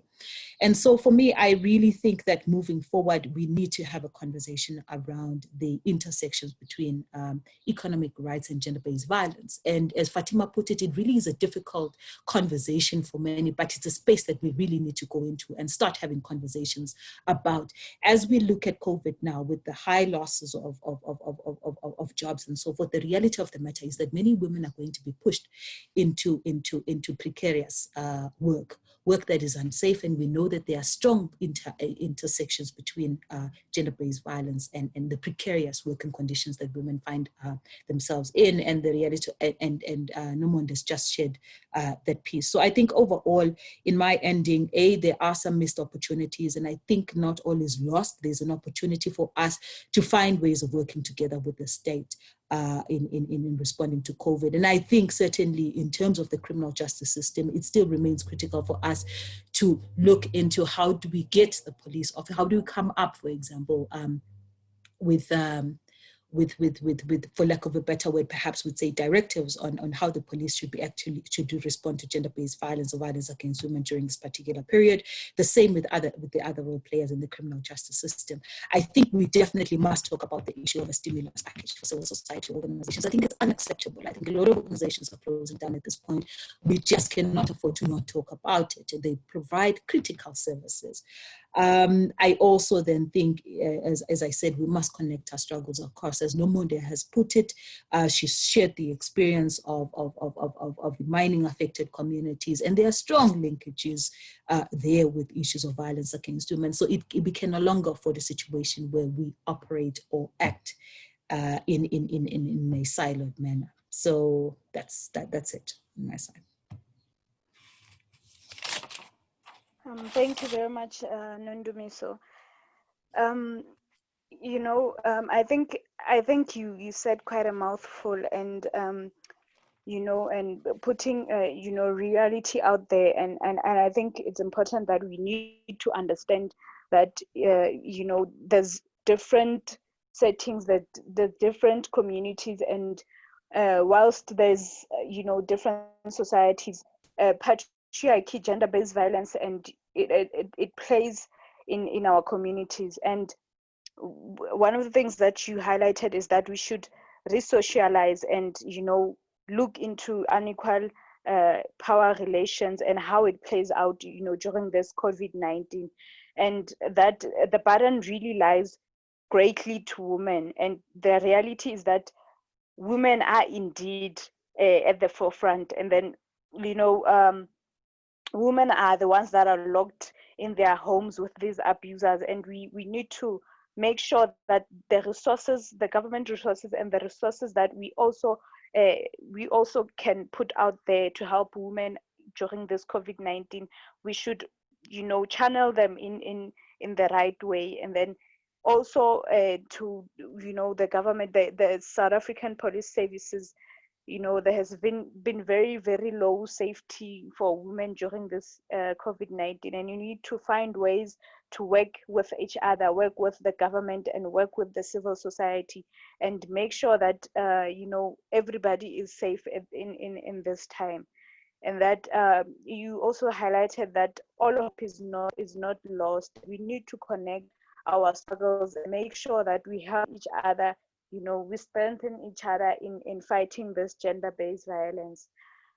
Thank you very much with your insight. I would like Comrade Chris to come in and help me with the questions so that we can pose them to the panelists. And yeah, thank you. Thank you, Comrade Ontlahla. We have 5 questions. I'm going to briefly ask comrades to just ask your questions very briefly, and then to move on. So we have one question from Mpho. Mpho, can you unmute yourself?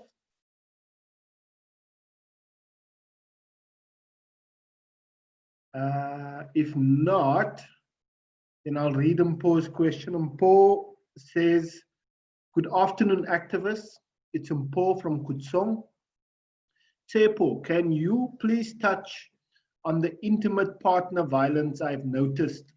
A lot of women don't know their rights, which leads to majority of them being raped or abused by their husbands. They can't report such behavior because they think it's their duty to be submissive. So that is the question from Mpho. We have another one. So if you can please just note that question, please, Tsepo. We have another one from Tshepiso. Tshepiso, can you, no, sorry, where is Tshepiso? Tshepiso, second. Tshepiso, are you able to unmute yourself?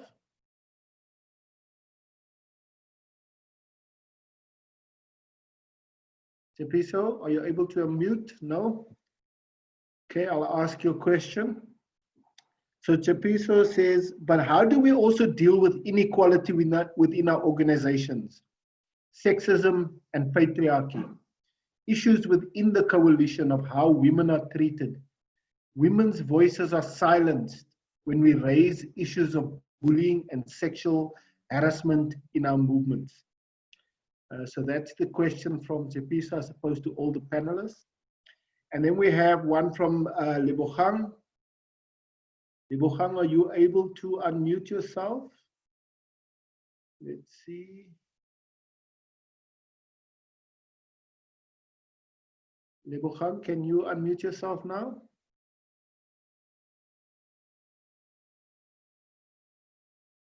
If not, Lebogang's question is, this is only an input. Our society tends to protest only when they hear that a woman or a child died due to this GBV. We are forgetting that abuse occurs on a daily basis. We should forever raise issues again. We should be educating our youngsters about such issues, since they are our future leaders. In most cases, we hear the people who are abusing our women blaming it on their childhood experience, and therefore we must not exclude these young boys and girls. Thank you. So those are 3 questions from the Q&A. Then there are a number of other questions which are coming through on the chat. If I can see Happy. Happy, also, Happy, you wanted to put your own question. Are you able to do that? Can you unmute, Comrade Happy? Yes. Hello, everyone. How are you? Sorry about Hello. that. Happy says, women are being killed by their husbands and boyfriends because of insecurity. And there we go, Happy. Do you want to put your question? Hello, can you hear me? Yes, I can now. Yes, yes, it's fine. You can read through it, yeah, because Sorry, everyone. I was struggling to go in and all that. So, as you guys were speaking, you've touched a lot of things that I wanted to touch in. So, I just wanted to say, yeah, women are being killed by their husband and boyfriends because of insecurity. And we can prevent that by educating ourselves about the GBV and voice out. And because of some of the causes of those things, it's because of hunger. Can you hear me? Yes, we can. Thank you. Yes. So if maybe we get jobs or we get educated, so we cannot like hold inside. We can just voice out in social medias and all that, so that we can get help. So I think that's the most cases. That's why as women we are being abused. Thank you. Thank you, Comrade Happy. Comrade Mpai, you had a question?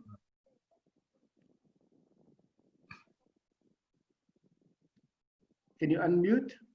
While Comrade Mpai is unmuting, Comrade Aubrey, can you ask your question? Thanks for allowing us this opportunity during this in times of pandemic crisis. This is Comrade Caswell. We are using the same channel with Comrade Aubrey to address our issues here. Around the issue of gender-based violence perpetrated mostly by patriarchy, I have a question here. Isn't there any other mean of devising some sort of a model that will place responsibility on both men and women? Because judging by how from the perspective with which I'm addressing this issue is that most of the activities that are channeled into addressing that particular anomaly are in such a way that men think that this is a way of putting women on top of them, instead of them sharing that responsibility equally with women, into putting them into power, so that their responsibility can interact with each other in eradicating this issue of gender-based violence. I'm not quite certain if I'm being very clear. Yes, Comrade Aubrey, now we get that. I'm seeking clarity into models that will be put into place into both men and women interacting into addressing this particular issue, taking the very same responsibility into addressing that anomaly. Thank you. Yeah, thank you very much. Comrade Mpai, are you able to unmute it? Comrade Tukelo?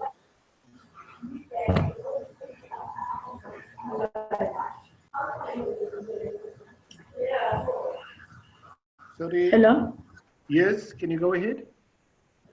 Okay, it's Comrade Bongila from Carolina. Yes, go ahead, Comrade. Hi everyone. I hope you're all well. We've been having some troubles with the network.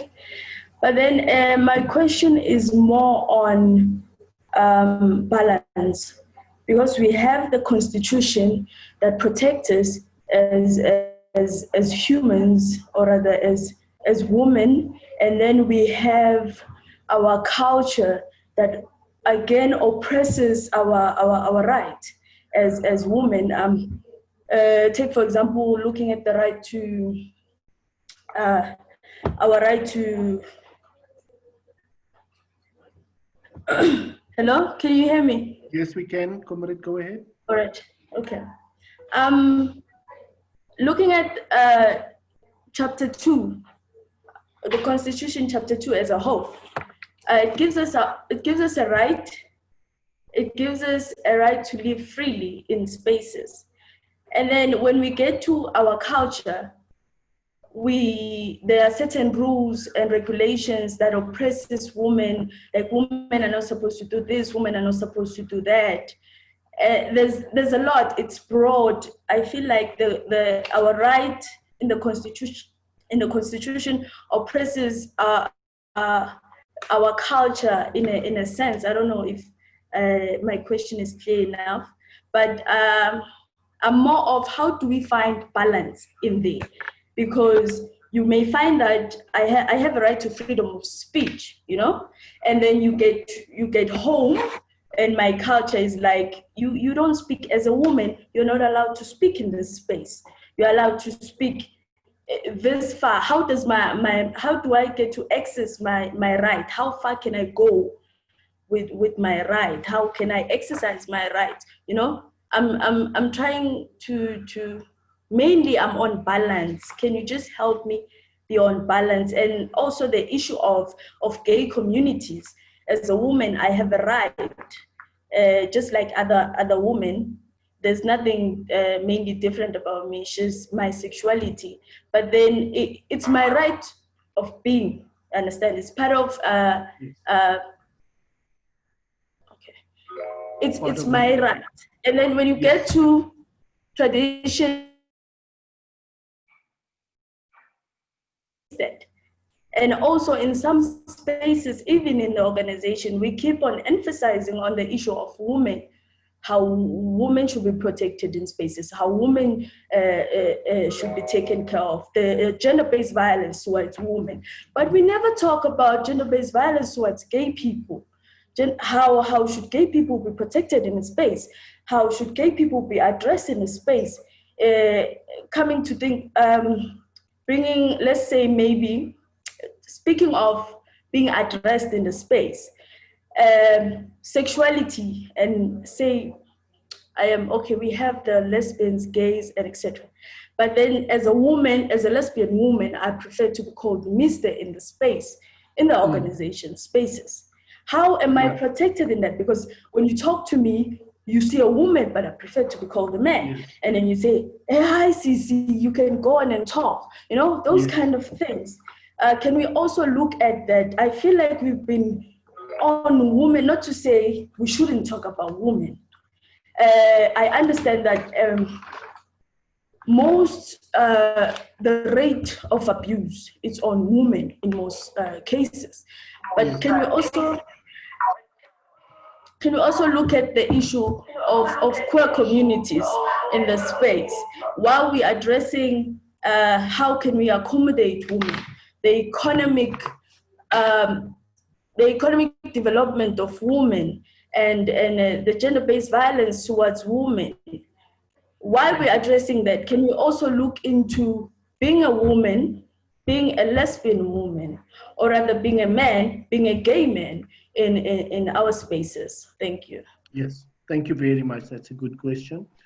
Comrade Mali, Comrade Mpai, Comrade Tobeka, any of you, can you unmute? We will have the last couple of questions now, so now's your chance to get your questions in. Go, Comrade Mali. Okay. Hi, everyone.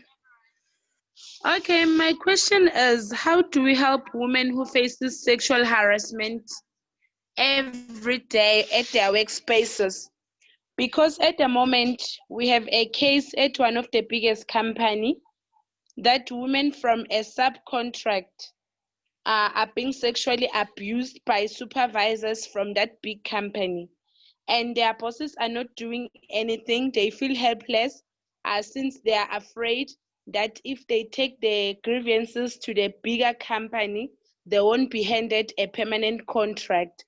So is it fair for those employees? Because they are being abused every day by those supervisors asking them sexual favors.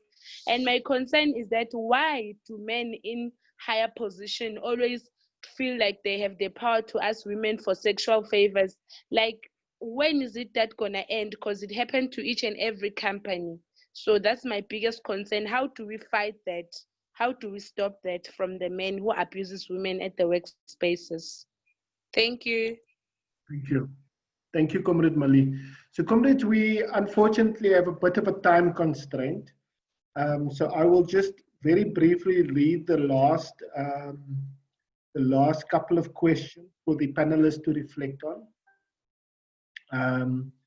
So Tukelo was saying that as affected communities, we really affected by the issues because we as women, we are not the same. To have work or to be successful as a woman, you must sleep with supervisors. And then, let's just see. I was hoping to hear from Tsepo what they are thinking to do that everyone will see that they are supporting us. This is with regards to men. What action does men take or did they take to show that they are in support of this matter? That was from Tukelo. Mpai asks, how about sex workers on issue of gender-based violence in the midst of pandemic? They have no source of income, and how do we help them? Tubeka says, we all know that the system is patriarchal, but we need to acknowledge that both girls and boys are born into the system. The activism against GBV and patriarchy seems to have an element of aggressiveness and exclusion of boys and men, which I feel is very counterproductive. How do we practically ensure that empowering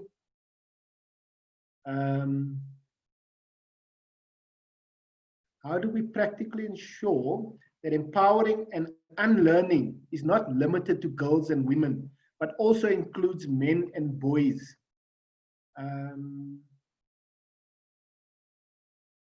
Then Sepiso says, how do we build strong solidarity on gender-based violence, on a strong campaign to deal with the root causes? Comrade Happy apologizes that she has to leave, unfortunately, to attend another meeting for WAMUA in her community. So thank you for joining us, Comrade Happy.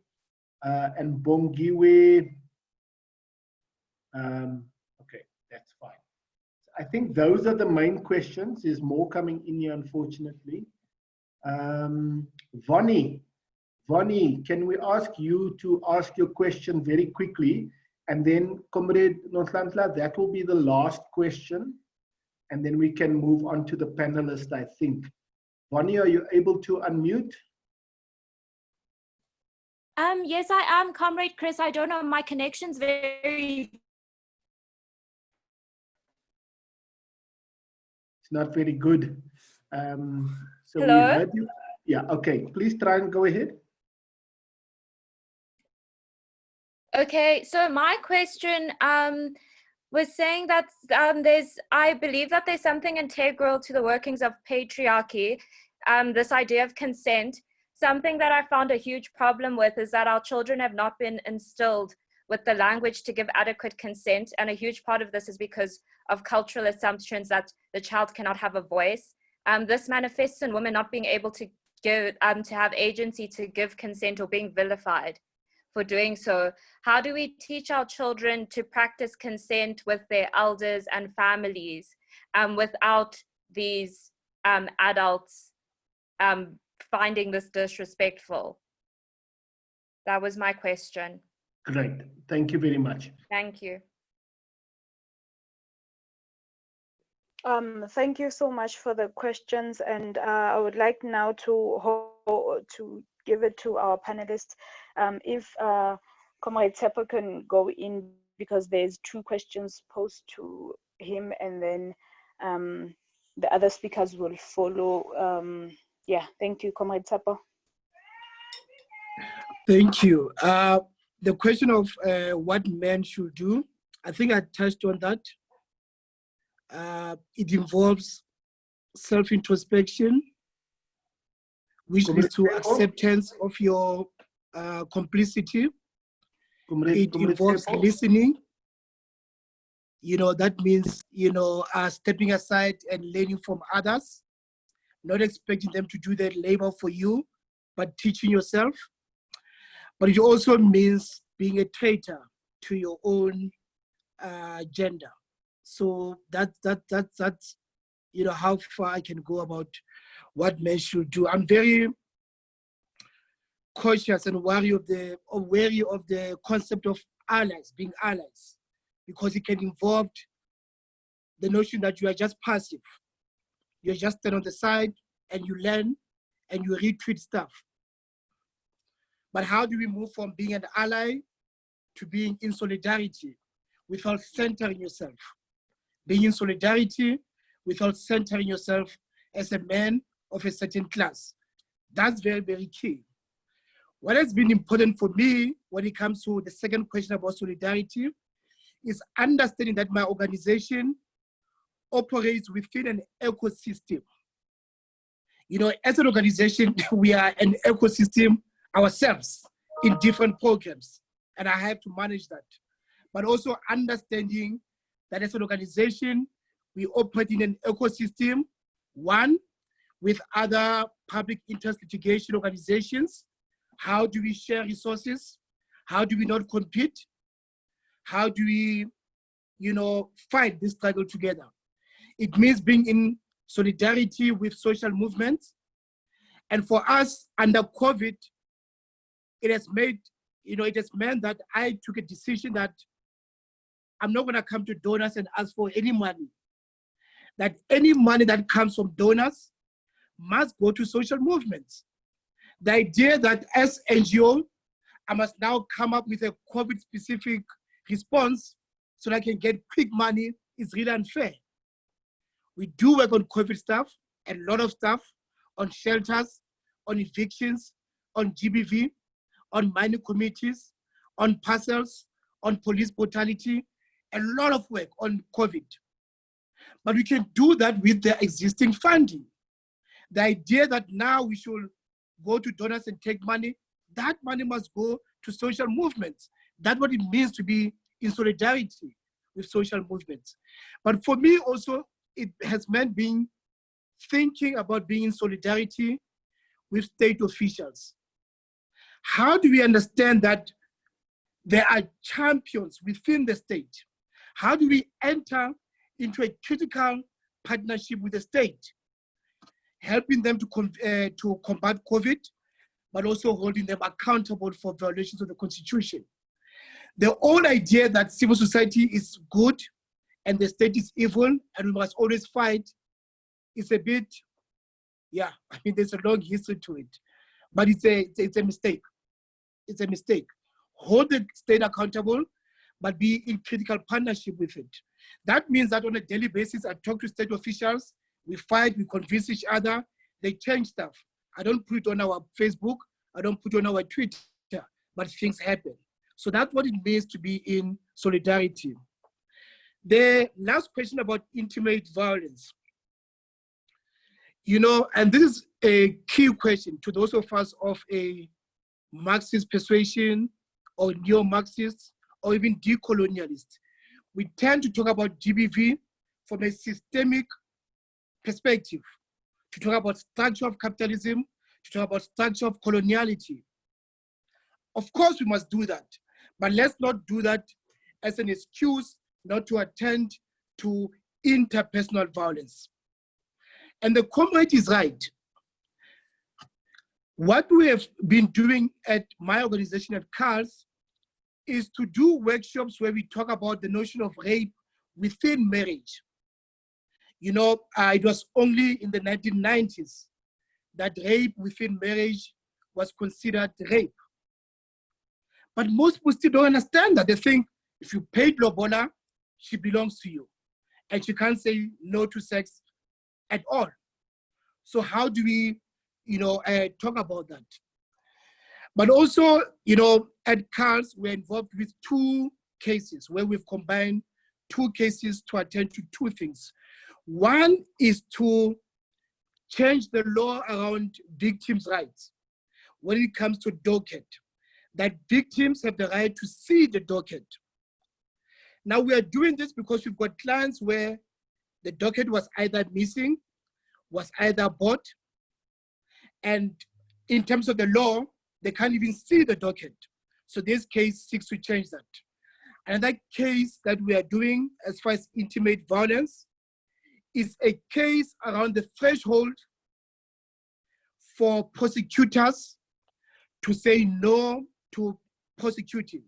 So you know that prosecutors get a charge sheet from the police investigators and they can decide not to prosecute. Now, in terms of GBV, they say no a lot.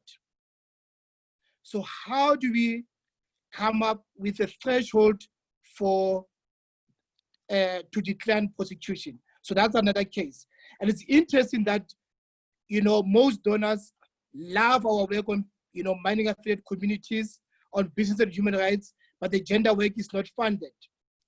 That's very interesting in terms of the landscape.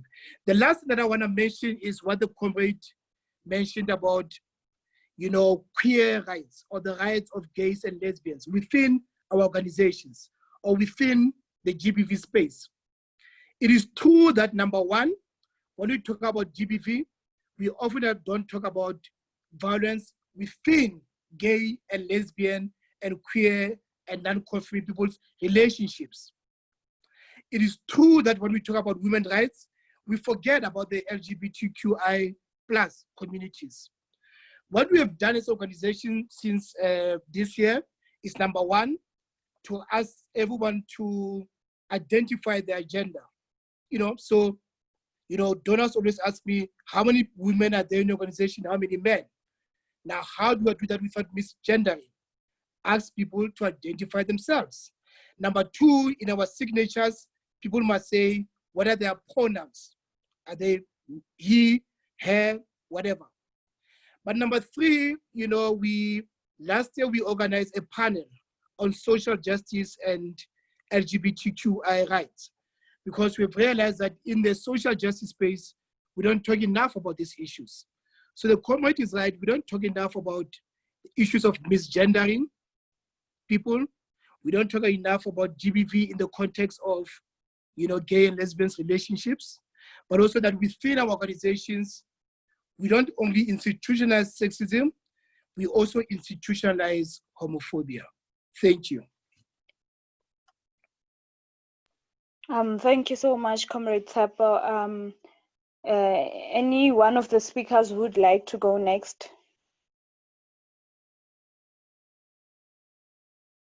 I'm happy to go because I think my comments follow on to where Tsapo ended. Can you hear me? Yeah.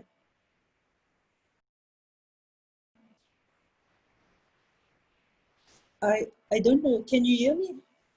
Yes, we can hear you. Yes, we can. Thanks, Chris. Thank you. So just very quickly from my side, I think we didn't get an opportunity to get into the conversation of binaries. So I think it's important to recognize that the patriarchal world has divided us into men and women. And those are the dominant gender categories we talk about, but in struggles on gender-based violence and patriarchy, we're talking about the full spectrum of women and gender non-conforming individuals, so people who do not fit neatly into those categories of male and women. But the complex doesn't change. It's still violence perpetrated by men from a source of kind of violent patriarchy, and it's against anybody who doesn't neatly identify as male, right? So I wanted to tackle a few other issues that came up during the course of the conversation. So first of all, Western feminism. I must say that I'm always astounded by the preoccupation of Black men with Western feminism, because I think Black women who are in those spaces have dealt with it. We recognize the limitations of white ways of struggling for women's rights in the narrow way. We've confronted it. It doesn't mean it's gone, but it doesn't mean that that particular form of struggle didn't contribute something to our advancement. So I do think this is why at some point in my input, I listed the things that we have today that we didn't have, something as basic as the availability of contraceptives. There was a time in the world where that wasn't available on the scale that it is now, with all the limitations that it exists. So I'm saying each of these victories, the fact that my mother doesn't need a man's permission to open an ETCA's account, means that someone has done the work. And I don't, with all the imperfections of that struggle, I don't want to spend energies on white women because, I think it's just a distraction. And the reason I'm particularly sensitive to it is because when the total shutdown march was called, most of the inboxes I got were from Black male comrades who were saying, why are you into this Western feminist thing? And I couldn't understand why they were so distracted and why they were giving so much power to white women when Black women were saying, actually, hello, we're fighting for our lives. So my call is for everybody, Black men and women, to recognize the limitations of Western feminism, but also recognize that Black women We know that already. We've confronted it and we keep doing so. I want to talk about taking men along, and I want to be quite equivocal that that's not my job. Just as it wasn't our responsibility to convince white people about the harms of apartheid. We waged the liberation struggle, and white people wanted to get in and wanted to join behind us, were allowed to do so. On boys, they have a different position, but honestly, for men, I'm saying, brothers, get yourself organized. And if you can't buy into the notion of kind of the equality of us, I'm telling you, pragmatically, you need women. We are 52% of the population. If an organization like MACUA is not serious about women's rights, actually, it's a minority rights group. It's exactly like Solidarity Fund. And the Solidarity Fund, Solidarity, no, it's a minority rights organization. And we as women have not found the vocabulary to start calling that out.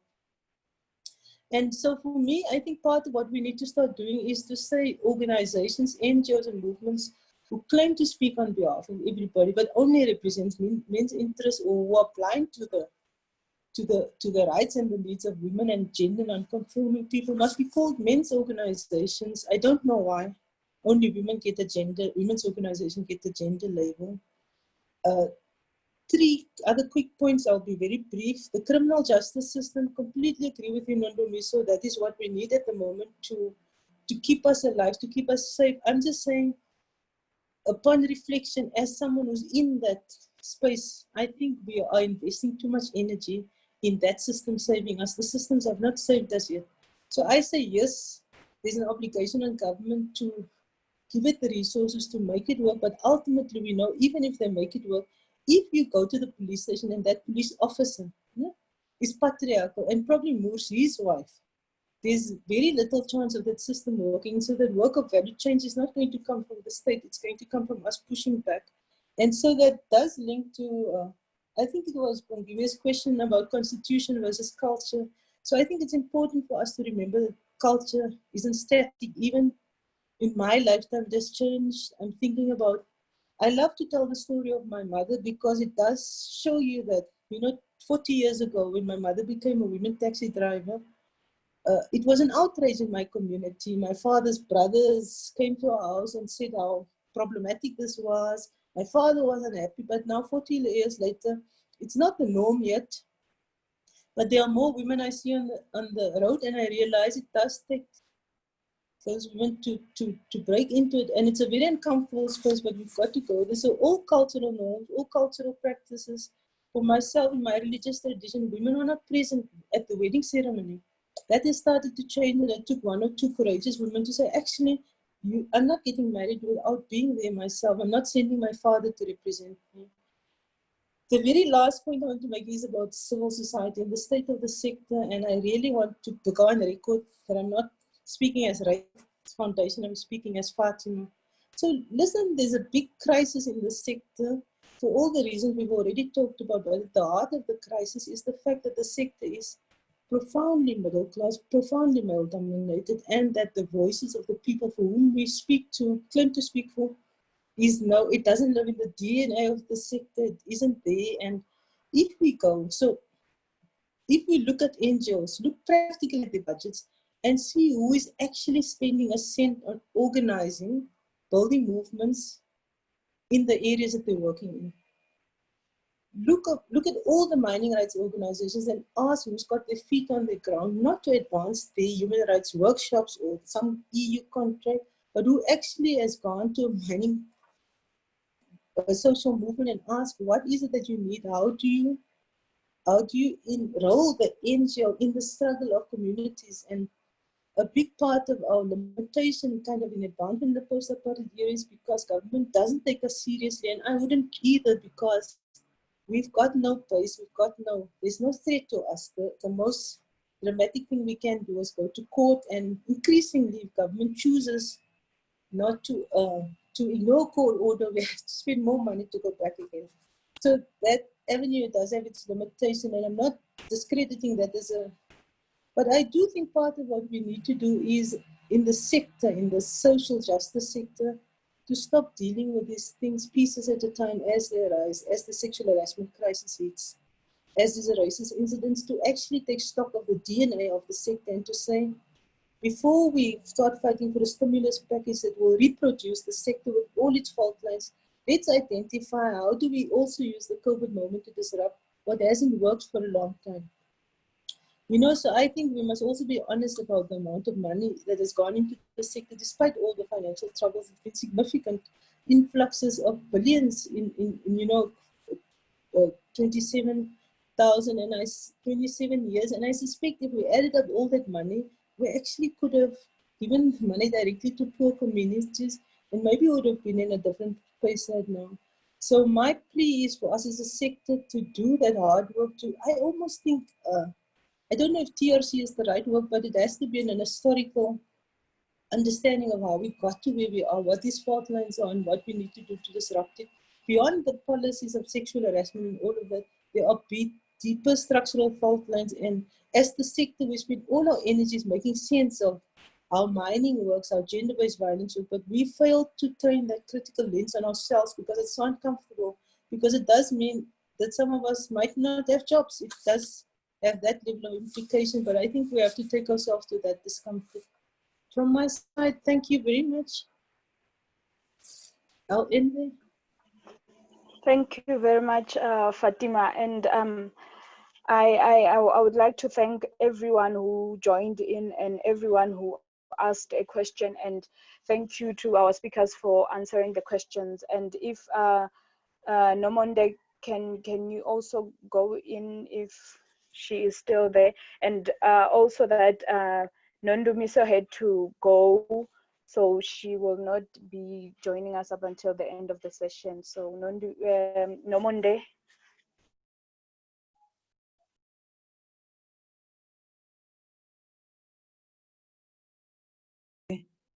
Hello? Yes, Hello? you can go through. Yes, you can go through. Okay, so today, I feel as if we should have we should have like gone deeper and deeper, and it's because of time. And I think going forward, we once talked about this in a WAMUA meeting, that we need to start from schools. And I have a friend who's a teacher who once told me a story that teachers don't care about gender-based violence at school. And he was advising us that we should go to schools and talk about gender-based violence. And Tsepo also mentioned that it starts there. It starts at the very young age on how do you see gender-based violence, and our culture, what does it say to young children or to young boys, sorry, about gender-based violence. And another thing, it's when it comes to our laws and policies, when it comes to rape cases and all that. And imagine we've been maybe using laws that have been there forever and are not women-friendly used. And most of the time, we complain about police brutality when it comes to women, or ignorance of police when women goes to police station and seeks for help. We need to change our systems, and we need to change our laws as well. And when it comes to men that we are working with in our movements, I find it difficult sometimes when they always say, no, why it has to be women, always women doing this, women doing that. And because of us as women, we been like marginalized. People don't care about how do we feel, our livelihoods. The only thing they care about is them, ukuthi bakhona ukusurvive kanjani, like being the man of the day, usebenza uthola imali, udla abo baby and all that. So now us as women, I said one day, I wish that we can be given 3 months as women, all men who are working, bahlale emakhaya, kusebenza abafazi, and see ama-changes that are going to be there emakhaya. Siyazi ukuthi kudingeka i-paint ekhaya, siyazi ukuthi abantwana banazicathulo. As women, if we are given opportunity economically, and that our voices wethu ezwakale whenever we seek for help. Thank you. Thank you so much, Nomonde. I would also like to say, in the midst of us, fighting the systems that are toxic, fighting, power, we also need to, reclaim the borders for a safe 365 days of a violence-free world, not only for the women, but also for children, and also for, all the other citizens of South Africa. And thank you so much for everyone for tuning in. Thank you so much to the speakers. If they could just get a minute because of the time constraints, just 1 minute to wrap up everything before we close. I would like to start with Comrade Tsepo, and then it'll be Comrade Fatima, and then lastly Comrade Nomonde. Thank you. Thank you, comrades. I have nothing more to add, but just to say thank you. I've learned a lot from this conversation. And just to once again congratulate MACUA and WAMUA for organizing this, enabling comrades from different parts of the country to participate. I hope this is the start of many conversations. Thank you. Thank you, Tsepo.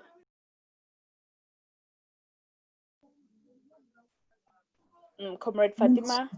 Sorry, from my side as well, I've got nothing substantive to add other than to thank MACUA for the opportunity of sharing reflections, and my request that going forward that these kinds of conversations be much more centered around the practical realities of the movement. So in other words, instead of having an abstract conversation of gender-based violence, it would be useful to understand how MACUA is grappling, how is patriarchy manifesting in there, and what are the strategies it needs, because then at the end of these conversations, there's something practical MACUA could take up and other people could support and assist.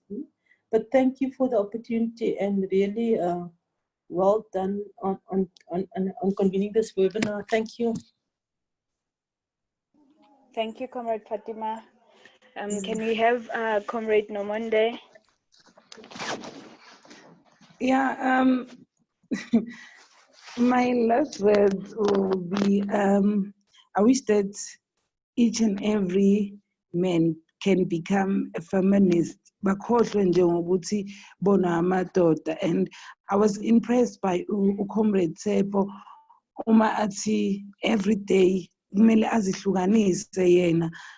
Avuma ukuthi does he subscribe on being a patriarchal man, or does he subscribe on being a normal person? So, Comrade Tsepo, I wish that one day you can come to our communities and talk to men about, talk to men about how do you see Lendo of gender-based violence affecting us going forward? Thank you.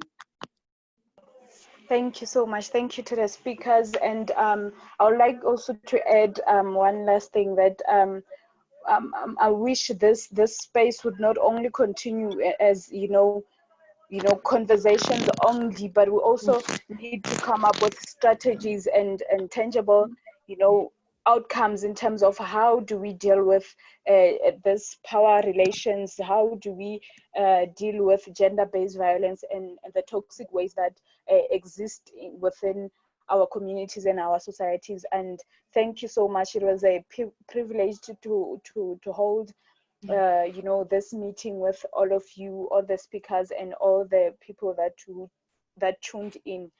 Thank you so much, guys. Thank you.